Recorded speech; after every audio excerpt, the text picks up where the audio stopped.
ইতিহাস বারবার একটি নির্মম সত্য দেখিয়েছে। বিশ্ব রাজনীতির বড় খেলায় ছোট দেশগুলো প্রায় পরিণত হয় দাবার ঘটিতে।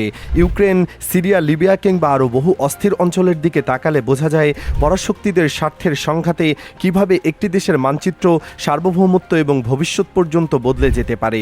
এখন প্রশ্ন উঠেছে, সেই একই ছায়া কি ধীরে ধীরে বাংলাদেশের দিকে এগোচ্ছে? বিশেষ করে বঙ্গোপসাগরের বুকে জেগে থাকা ক্ষুদ্র কিন্তু কৌশলগতভাবে গুরুত্বপূর্ণ দ্বীপ সেন্ট মার্টিনকে ঘিরে যে আলোচনা তৈরি হয়েছে তা এখন আর কেবল আঞ্চলিক কূটনীতির মধ্যে সীমাবদ্ধ নেই, বরং তা আন্তর্জাতিক ভূরাজনীতির কেন্দ্রে চলে এসেছে।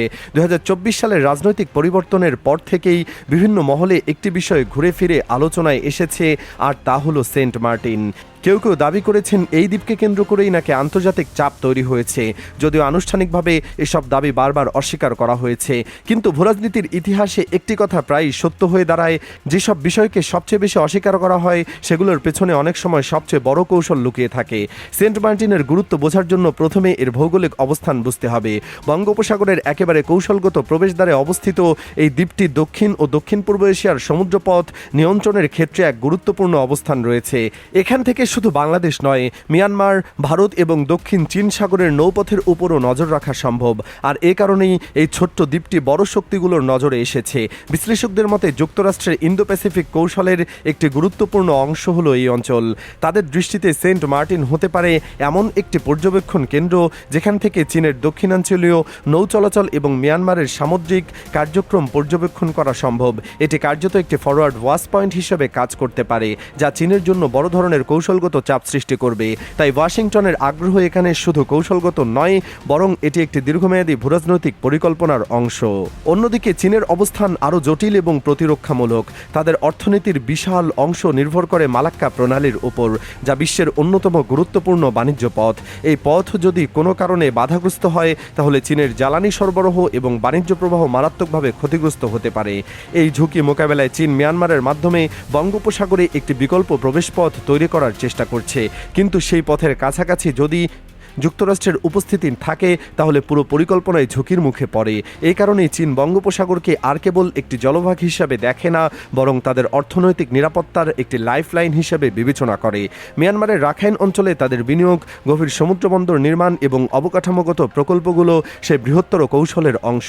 সেন্ট মার্টিন যদি কোনোভাবে সেই সমীকরণের মধ্যে যুক্ত হয় তাহলে চীনের কৌশলগত ভারসাম্য নষ্ট হয়ে যেতে পারে। ভারতের অবস্থান এই দুই শক্তির মাঝখানে আরও সংবেদনশীল। ভারতের উত্তর পূর্বাঞ্চল, বিশেষ করে সেভেন সিস্টার্স অঞ্চল, বাংলাদেশের খুব কাছাকাছি অবস্থিত।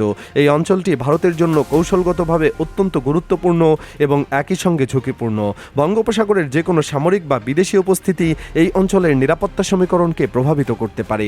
বিশেষ করে শিলিগুড়ি করিডোর, যাকে ভারতের চিকেন নেক বলা হয়, সেটি যদি কোনোভাবে হুমকির মুখে পড়ে তাহলে ভারতের পুরো উত্তর পূর্বাঞ্চল বিচ্ছিন্ন হয়ে যাওয়ার ঝুঁকি তৈরি হয়। এই ত্রিমুখী চাপের মধ্যে সবচেয়ে জটিল পরিস্থিতি তৈরি হয়েছে মিয়ানমারে চলমান গৃহযুদ্ধকে ঘিরে। আরাকান আর্মির মতো সশস্ত্র গোষ্ঠীগুলোর উত্থান পুরো সীমান্ত অঞ্চলে নতুন ধরনের অস্থিতিশীলতা তৈরি করেছে।